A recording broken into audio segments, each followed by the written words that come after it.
Friends, welcome back. तो friends, अभी का वीडियो है चाइनीज आर्मी की सच्चाई, खान सर से जानिए। मजेदार होगा मेरे ख्याल से। तो रियलिटी ऑफ चाइनीज आर्मी। तो चलो देखते हैं ये वीडियो, पता करते हैं। पर वीडियो शुरू करने से पहले अगर आप चैनल पर नए हो और आपने अभी तक सब्सक्राइब नहीं किया तो जल्दी से पहले सब्सक्राइब के बटन और बेल आइकन को क्लिक कर लो ताकि आपको हमारे सारे न्यू वीडियोस के नोटिफिकेशन मिल जाए जैसे हम अपलोड करें। अगर आपको वीडियो पसंद आते हैं प्लीज लाइक एंड शेयर। चलिए शुरू करते हैं। पार्टी कितनी अच्छी है, देश के लिए काम कर रही है, जबकि वहां की फौज का मनोबल कितना नीचे है आप समझ सकते हैं। यही वजह है कि अगर 10 चाइनीज फौजी खड़े रहते हैं और एक भारतीय फौजी खड़ा रहता है तो अंतर आ जाएगा। ये एक लड़ रहा है अपनी मातृभूमि के लिए, ये एक लड़ रहा है अपनी भारत माँ के लिए, ये अंतिम सांस तक लड़ेगा, लेकिन वो लड़ रहा है अपनी पार्टी के लिए, उसके लिए देश प्रेम है ये नहीं है यहाँ पे। तो बहुत फर्क आ जाता है। लेकिन वो चाइना डरा देता है 23 लाख फौज, अरे यार तुम्हारे देश की फौज है, तुम्हारी पार्टी की फौज है। इस तरह से तो हम लोग मोदी जी दिखाए हमारे पास 23 लाख कार्यकर्ता है सर, तो कार्यकर्ता को वर्दी पहना देंगे फौज नहीं ना हो जाएगा। तुम्हारे पास पार्टी के मेंबर है सब, फौजी नहीं है सब वहाँ पर, ये गड़बड़ हो जाता है।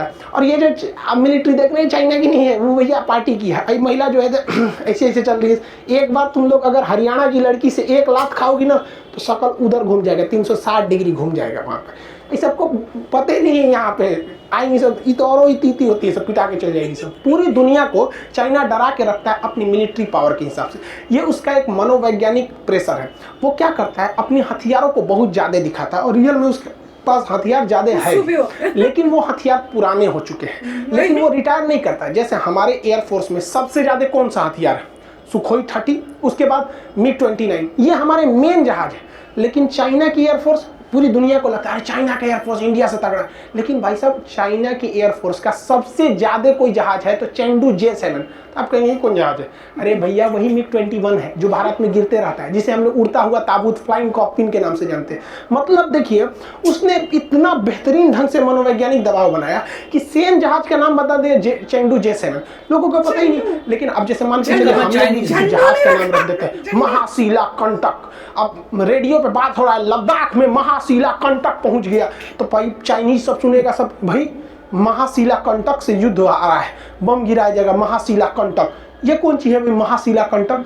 तो पता चला कि वही राफेल है, भारत ने राफेल का नाम महाशिला कंटक रखा है। तो भारत को भी जो भी विमान है उनका भारतीय नाम रखना चाहिए। महाभारत के समय जो भयानक भयानक युद्ध हथियार होते तो वो सब का नाम रखना चाहिए यहाँ पर, ताकि रेडियो पे कभी लगे भी तो कंफ्यूजन हो जाए। अब हम लोग का चेंडू J7 आ रहा है तो कहेंगे ये कौन हथियार है, कहेंगे मिग 29 आ रहा है, मिग 21 आ रहा है, तो लगेगा ना कि नहीं भैया ये बहुत पुराना जहाज है। तो मनोवैज्ञानिक दबाव बनाता है चाइना। उसके जितने भी हथियार वगैरह कई टेस्टेड है, सुने हैं कभी कि चाइना के हथियार से यहाँ हमला हुआ, वहाँ नहीं, वो अपने से टेस्ट करके अपने अच्छा है, मेरा अच्छा है, एकदम 1 नंबर है। वहाँ उसके कैसे रूस का वैक्सीन आ गया, चाइना की वैक्सीन आ रही थी, कहाँ गया वो सबका वैक्सीन? और रूस चाइना वाला है सबका। चाइनीज आर्मी की एक बहुत बड़ी कमजोरी तब सामने आ गई जब अमेरिका ने कह दिया कि उनके पास युद्ध का कोई एक्सपीरियंस नहीं है। और हकीकत भी 1962 के बाद चाइना ने कोई युद्ध नहीं लड़ा।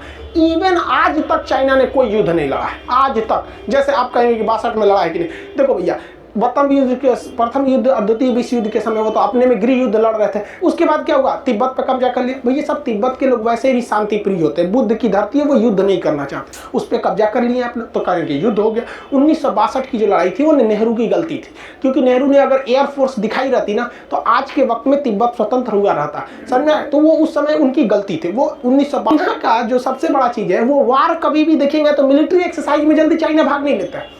इंटरनेशनल मिलिट्री एक्सरसाइज में चाइना भाग नहीं लेता क्योंकि उसकी पोल पट्टी खुल जाती है। वो अपने में एक्सरसाइज करेगा, नेपाल से करेगा, पाकिस्तान से करेगा। वहां पे एक बार उसने एक्सरसाइज में भाग ले लिया, इंटरनेशनली ले लिया भाग, वन एक्सरसाइज में जब पूरी दुनिया आई थी। तो वहाँ एक्सरसाइज होता है तो कहा गया आप 1500 टैंक को यहाँ पहुंचाइए। तो जो 1500 टैंक 6 घंटे में पहुंचने चाहिए, चाइना ने उसे 2 दिन में पहुंचाया था। तो अमेरिका ने कह दिया कि भाई साहब इनके पास कोई भी प्रैक्टिकल नॉलेज नहीं है। अब वो लेकिन अगर वही युद्ध अभ्यास चाइना खुद करता है तो वो क्या करेगा, ट्रेन रोक दो, सब चीज रोक दो, मिलिट्री को निकालो। अरे भाई साहब ओरिजिनली में वार ऐसे थोड़ी होता है। तो अपने से प्रैक्टिस कर लीजिए, वैसे ही होता है जैसे इंडिया में SSC के लड़के तैयारी करते हैं। अपने से सेट मारेंगे, 80 नंबर आ रहा है, कट ऑफ के बाहर एग्जाम में जाएंगे 60 नंबर आ जाएगा, गड़बड़ा जाएंगे। तो यही होता है वहाँ पे चाइना में। भाई आप सेल्फ असेसमेंट करके ये नहीं बता सकते कि एग्जाम में क्या लेवल आएगा। जबकि भारत को देखेंगे तो हम जापान से युद्ध अभ्यास करते हैं, ऑस्ट्रेलिया से करते हैं, अमेरिका से, रूस से, फ्रांस से, चाइना से, जापान से, सबसे करते हैं। तो हम अपने पड़ोसी देशों से भी करते हैं, छोटे देश से भी करते हैं, बड़े देशों से करते हैं, बहुत जितने भी बड़े देश हैं सबसे हम लोग युद्ध अभ्यास करते हैं। तो फ्रेंड्स मजेदार था। अच्छा, जो इन्होंने सबसे ज्यादा वो बोला ना, वो मुझे बड़ा मजेदार लगा कि मेरे को पहले ही पता था कुछ होगा कि भैया तुम्हें उनके पास बड़े सारे हथियार, मैंने कहा सब फुस्सू होंगे तो वही थे कि फुस्सू तो नहीं बोले, पर उन्होंने यही बोला पुराने पुराने, उनका नाम ऐसे दे दिए, तो काफी मजेदार लग रहा था। वैसे आइडिया बुरा नहीं है, हमारे भी इतने बड़े बड़े नाम जो कह रहे हैं ना पुराने टाइम के होते थे वैसे रख दो, ताकि जब बात करो तो उनको पता भी ना चले, अगर कभी सुन रहे हो तो उन्हें ऐसे लगे पता नहीं कौन कौन से ये वेपन्स यूज कर रहे हैं। पर वो इतने वो हो गए थे उसमें कि कहते हैं इंडिया जो है सबसे करता है, अभ्यास करता है, तो उसमें उन्होंने चाइना भी बोल दिया। हमने कहा चाइना तो करता ही नहीं, तो फिर कैसे हो गया।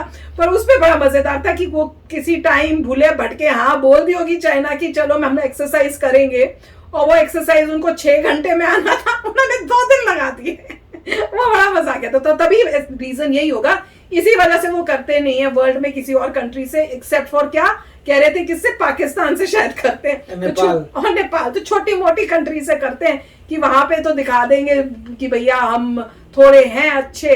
वैसे रियल में अगर आते हैं तो उनका ये हाल होता है कि जो काम 6 घंटे में होना है उनका 2 दिन में होएगा। तो बड़ा मजेदार था।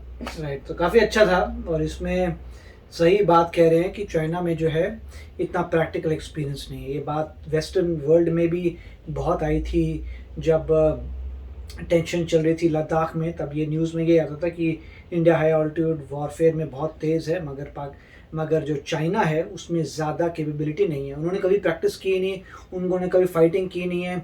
जो देश 24 घंटे फाइट करता रहता है वही इनोवेट करता है। उसका एग्जाम्पल पहले भी मैंने दिया था, इजराइल क्योंकि घिरा हुआ है अपने एनिमीज से और इतनी फाइटिंग होती रहती है, इसकी वजह से वो इनोवेट करता है।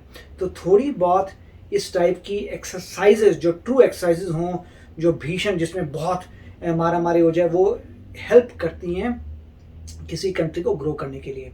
और यहाँ पे जो है ये भी है कि चाइना जो है सभी चीज़ उन्होंने रीनेम कर दिए हैं, अपनी वर्जन बना दिए हैं, अपने खुद भी बनाता है, वो क्लेम करता है कि उसके फाइटर्स बहुत स्ट्रांग हैं, मगर ये सब तभी पता लगेंगे जब कॉम्बैट होगा। अब ठीक है, वो काफ़ी क्लेम करते हैं कि हमारे पास ये भी है, हमारे पास यूएस का कोई भी एयरप्लेन होता है तो बोलते हैं उसके टक्कर वाला भी हमारे पास भी है, सब कुछ उनके पास है, वो ये कहते हैं।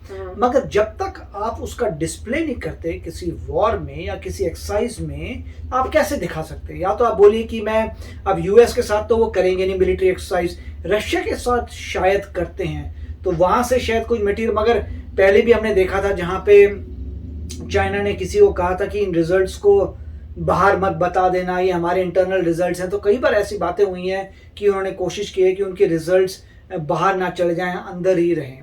तो पॉइंट तो यही है कि अगर आपकी प्रैक्टिस नहीं होगी तो आप वॉरफेयर में नहीं होंगे। मगर एक बात माननी पड़ेगी, उनका जीडीपी वाकई काफ़ी ज़्यादा है और काफ़ी ज़्यादा पैसा लगाते हैं अपने डिफेंस में।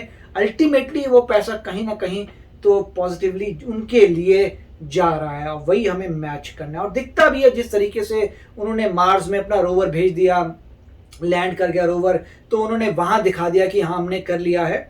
और अब वो कोशिश कर रहे हैं कि बहुत जल्दी अपना एस्ट्रोनॉट भेजें। तो इंडिया को भी उसी तरीके से मेरे ख्याल से मेहनत करनी है कि हमारे एस्ट्रोनॉट पहले जाएं और हम आगे बढ़ें, और वो होगा। तो काफ़ी अच्छा वीडियो था। यस फ्रेंड्स, मजाकिया था, मजा आ रहा था सुनने में। चलो चलते हैं, मिलेंगे नेक्स्ट वीडियो में बहुत ही जल्द। Till then take care and bye bye. तो अगर आप मेरे इस चैनल पे नए हो तो जल्दी से सब्सक्राइब के बटन को हिट करो और बेल आइकन को क्लिक करो, ताकि आपको मेरा जब नया वीडियो मैं लगाऊं आपको उसके बारे में जल्दी से पता चल जाए।